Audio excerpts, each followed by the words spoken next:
today. My name is Catherine G. Avante. I am a BSN mathematics student. Today we are going to answer some questions. Question number 1. What is that one word that describes you and why? That one word that describes me is that I am a talented person. I can sing, I can dance, at pwede ko rin pinagsasabay ko rin yung habang nagakanta, nagasayaw. And I can play guitar, playing badminton, and basketball. Question 2. What is or are your talents? So, for example, yun nga, ang talent ko is ang kumanta, sumayaw, tapos yung mag-play ng guitar. Yun.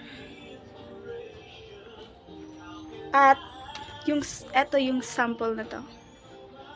I know I gotta be strong, 'cause round me life goes on and on and on and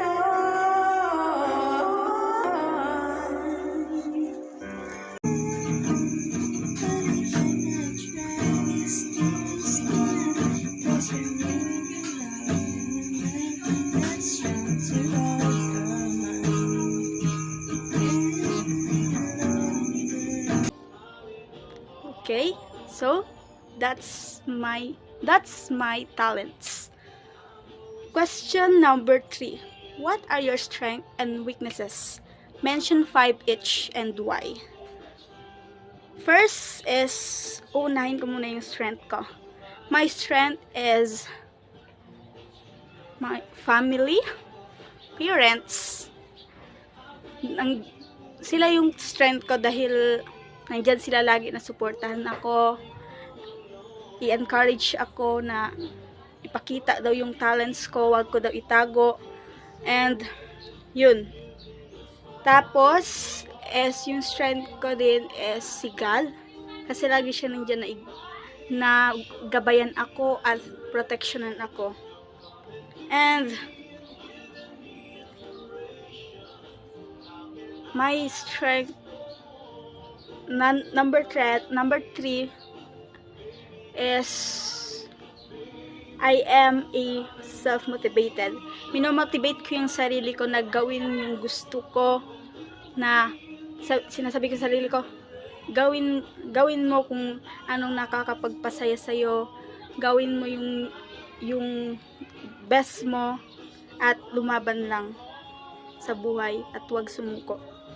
Then 4th is my friends. Syempre, nandyan sila lagi, sinusuportahan ako, nalagaan ako, at kahit hindi na kami magkaklase ngayon, lagi nila akong chine-check kung, Catherine, ano, okay pa ba, okay ka lang ba sa course na nakuha mo? Masaya ka ba? At may nakilala ka bang ibang friends na mabait sa'yo? Ganon sila.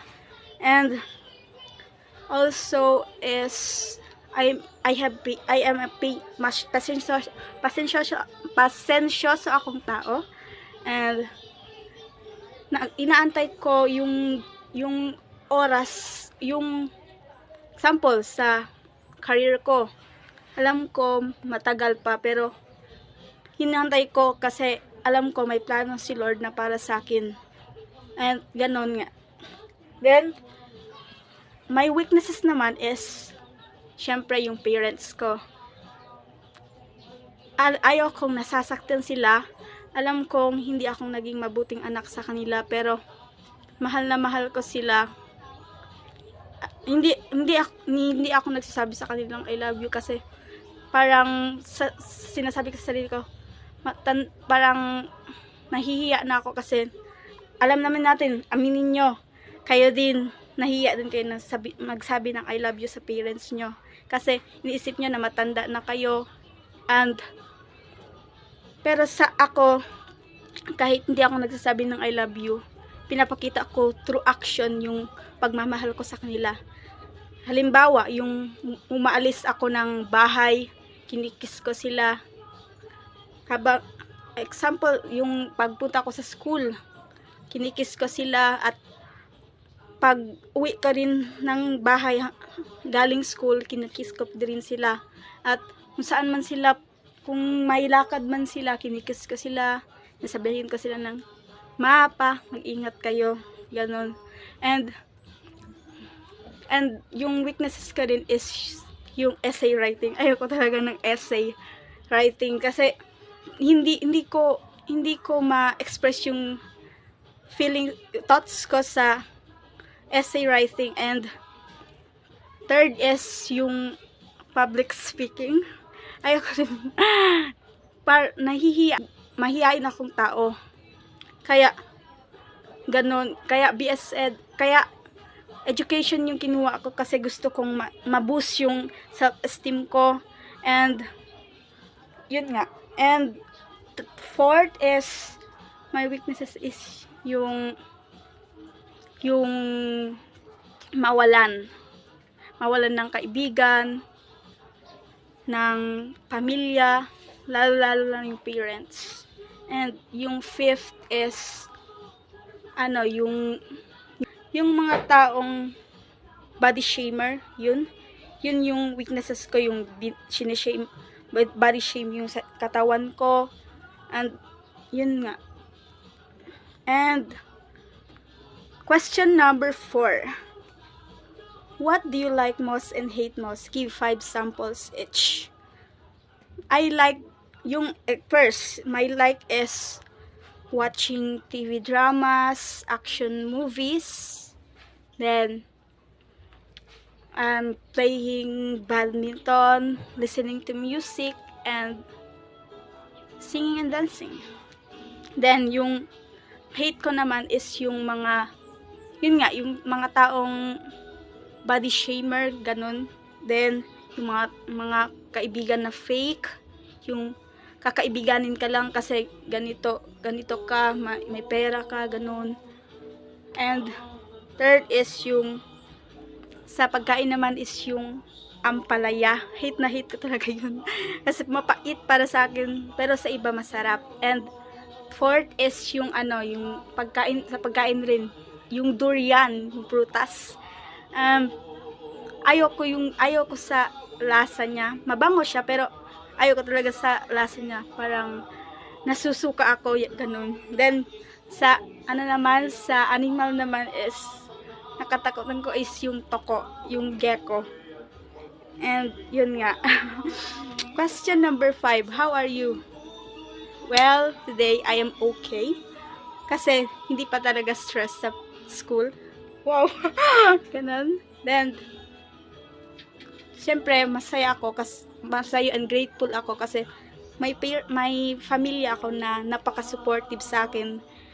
Palagi nila sinushow yung Say something about yourself that others don't know. Ito yung hindi alam ng ibang tao sa akin.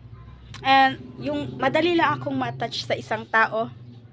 And madali lang din akong mawalan ng pake. Ganun. 6. How do you want for people to see you? I want people to see me as me. Kung anong nakikita nila na ugali sa akin, gusto ko yung kinikilala ako na kung ano talaga ako. Kung ano yung ugali ko, ganun. Kung ano yung shape ng katawan ko, ganun. Gusto ko yung i-treat nila na as ako, ganun. Question number 7. What is your message to people who loves you? The message to those people who loves me is, maraming salamat sa inyo sa pagmamahal na binibigay nyo, sa suporta, sa pag-encourage sa akin na gawin na ipakita yung talents ko, na wag matakot ipakita, ganun. Maraming salamat kasi nandyan kayo lagi na ginagabayan ako, minamahal ako, and mostly gina-guide ako sa mga desisyon na ginagawa ko. Maraming salamat po. And yun lang.